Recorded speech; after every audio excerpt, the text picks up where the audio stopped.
دیکھیں، سب سے پہلے تو اہلیان کراچی کا بہت شکریہ،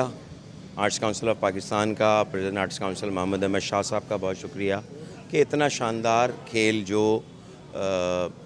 ہم دیکھ رہے ہیں، ایک ماہ پہ مشتمل اس فیسٹیول میں 45 ڈرامے ہیں، 5 غیر ملکی جو طائفے آئے ہیں، جو تھیٹر گروپس آئے ہیں، ڈانس گروپ آئے ہیں، 7 پرفارمنسز ہیں۔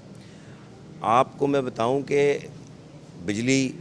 کے پیسے بڑھ گئے، پیٹرول کے پیسے بڑھ گئے، آٹا چینی دال پیسے بڑھ گئے، لوگ بہت پریشان ہیں، بہت تنگ ہیں۔ باوجود اس کے آرٹس کونسل آف پاکستان نے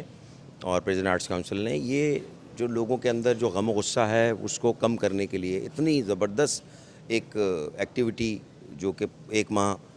پہ مشتمل ہے، اس میں لوگ آ کے اپنی ان کتھارسس کو بھی شیئر کر رہے ہیں، ہنس بھی رہے ہیں، اپنے مسائل بھی دیکھ رہے ہیں، اور بیرون ملک سے آنے والے گروپ جو پرفارم کر رہے ہیں اس کو بھی سراہ رہے ہیں۔ ساتھ ساتھ اس میں ورکشاپس بھی ہیں، جو بچے تھیٹر ایکٹنگ کرنا چاہتے ہیں، جو ڈائریکشن سیکھنا چاہتے ہیں، جو ہمارے پاس ڈانس کے اسٹوڈنٹس ہیں، ان سب کے لیے ورکشاپس بھی ہو رہی ہیں۔ تو بہت اچھا جو ہے وہ رسپانس ہے، اور لوگ اس کو بہت پازیٹیولی لے رہے ہیں۔